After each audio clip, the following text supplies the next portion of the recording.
পিতৃত্ব একজন পুরুষের জীবনে নতুন দিগন্তের সূচনা করে। এর পাশাপাশি পিতৃত্ব পুরুষের শরীর এবং ব্রেনে বড় ধরনের পরিবর্তন আনে, যা একসময় আমরা চিন্তাই করতাম না। বেশিরভাগ লোকের ধারণা সন্তানের জন্ম শুধু মায়ের শরীরে এই পরিবর্তন আনে, কারণ বাবার শরীরে যে পরিবর্তন আসতে পারে তা অনেকেই কল্পনাও করতে পারেন না। মজার ব্যাপার হচ্ছে সন্তানের দেখাশোনা করার জন্য মানুষের অজান্তেই পিতার মাঝে বিশেষ করে মস্তিষ্কে কিছু পরিবর্তন এসে পড়ে।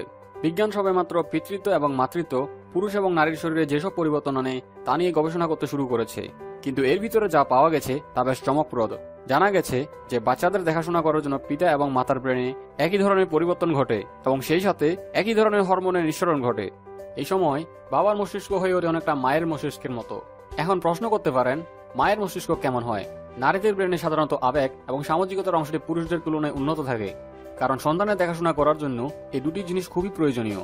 এক গবেষণায় প্রায় 89 জন দম্পতির উপর পরীক্ষা করে দেখা যায় যে যেসব পুরুষ সন্তান দেখাশোনার ক্ষেত্রে তাদের স্ত্রীদের নিয়মিতভাবে সাহায্য করেছে, তাদের ব্রেনের আবেগ এবং সামাজিকতার অংশটি আগের তুলনায় অনেক উন্নত হয়েছে। বিশেষ করে যেসব বাবারা সন্তানের প্রতি বেশি যত্নবান, তাদের মস্তিষ্ক এবং মায়ের মস্তিষ্ক প্রায় একই ধরনের কার্যকলাপ প্রদর্শন করে। বাবার মাঝে দেখা দেয় হরমোনের পরিবর্তন। গর্ভধারণ, জন্মদান, স্তন্যদান এসব কারণে মায়ের শরীরে হরমোনজনিত পরিবর্তন আসাটা শুধু স্বাভাবিক নয়, বরং খুবই দরকারি। কিন্তু বাবার শরীরে কেন হরমোনের পরিবর্তন আসবে?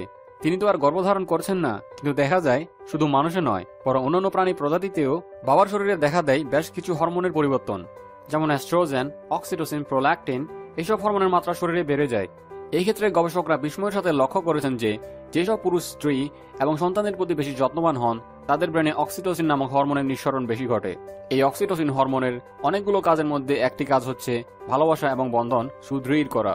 অক্সিটোসিনের পরিমাণ বেড়ে গেলে পিতা সন্তানের বন্ধন মজবুত হয়। বাচ্চার সাথে সময় বেশি কাটালে যেমন বাবার শরীরে অক্সিটোসিনের পরিমাণ বেড়ে যায়, তেমনই এর উল্টোটাও সত্য। অর্থাৎ বাবার শরীরে অক্সিটোসিন হরমোনের পরিমাণ বাড়িয়ে দিলে সন্তানের প্রতি তার ভালোবাসার পরিমাণ বেড়ে যায়। তাহলে অনেকেই প্রশ্ন করেছেন, কৃত্রিমভাবে অক্সিটোসিন নিলে কেমন হয়? গবেষকরা বলেছেন সেটা মোটেও উচিত হবে না, কারণ কৃত্রিমভাবে অক্সিটোসিন নেওয়ার অনেকগুলো নেতিবাচক দিক রয়েছে।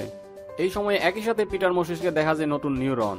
সন্তানের জন্ম বাবার মস্তিষ্কে নতুন ব্রেন কোষ বা নিউরনের গঠনকে প্রভাবিত করে। সন্তানের জন্মের ফলে বাবার জীবনে যে নতুন মাত্রা আসে, তার সাথে খাপ খাওয়াতেই এসব নিউরন তৈরি হয়। গবেষকরা বলেছেন সন্তানের জন্মের ফলে বাবার মস্তিষ্কের হিপোক্যাম্পাস অংশ উন্নত হয়। ব্রেনের এই অংশটি স্মৃতিশক্তি ও নেভিগেশনের সাথে জড়িত, অর্থাৎ পিতার স্মৃতিশক্তি উন্নত হয় এবং একই সাথে নতুন পথঘাট বা কোনো অজানা গন্তব্য খুঁজে বের করার কাজেও তিনি দক্ষ হন। সেই সাথে বাবারা হয়ে থাকেন সন্তানের কণ্ঠস্বরের প্রতি সংবেদনশীল।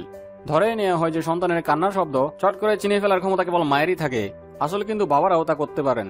মায়েদের মতো তারাও নিঃসন্তানের কণ্ঠস্বর অন্যদের চাইতে আলাদা করে চিনে ফেলতে পারেন।